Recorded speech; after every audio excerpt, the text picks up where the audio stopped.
بسم اللہ الرحمن الرحیم۔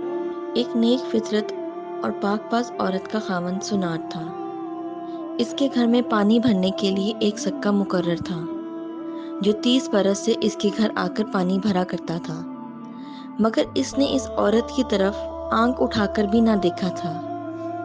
ایک دن کا ذکر ہے کہ سکا پانی دینے کے لیے گھر آیا تو اس نے عورت کی کلائیاں پکڑ کر اپنی طرف کھینچا۔ عورت نے اپنی کلائیاں چھڑائی اور بھاگ کر اندر چلی گئی اور دروازہ بند کر لیا۔ سکا چلا گیا تو اس کا خاوند گھر آیا۔ اس نے کہا، یقیناً آپ سے آج کوئی گناہ سرزد ہوا ہے۔ شوہر نے کہا، اور تو کوئی گناہ نہیں ہوا، البتہ ایک عورت آج مجھ سے کنگن خریدنے آئی تھی۔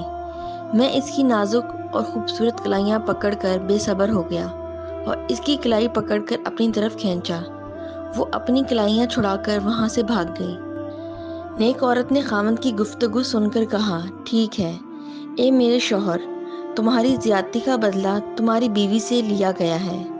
جیسا کہ تو نے اپنے بھائی مسلمان کی بیوی سے ناشائستہ سلوک کیا، اسی طرح تیری بیوی کے ساتھ سلوک ہوا۔ صبح ہوئی تو وہی سکا اس عورت کے پاس آ کر اپنی ناشائستہ حرکت پر نادام ہو کر معافی مانگنے لگا۔ بالکیات عورت نے کہا، اس میں تیرا کوئی قصور نہیں، میرے ہی خاوند کی نیت بگڑ گئی تھی۔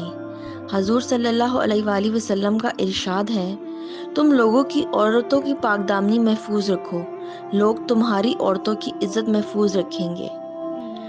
آج کل حضور صلی اللہ علیہ وآلہ وسلم کے ارشادات پر عمل نہ کرنے کے باعث عورتوں کی عصمت محفوظ نہیں۔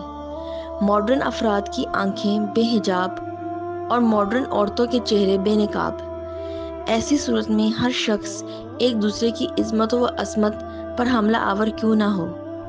یورپ نے یہ دیوسائی سکھائی ہے کہ اپنی عورت کا خود ہی دوسرے مرد سے تعارف کرواؤ۔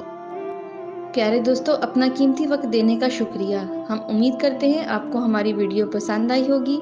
مزید اچھی سٹوریز دیکھنے کے لیے ہمارے چینل کو سبسکرائب کر دیں۔ ملتے ہیں کسی نئی سٹوری کے ساتھ۔ اللہ حافظ۔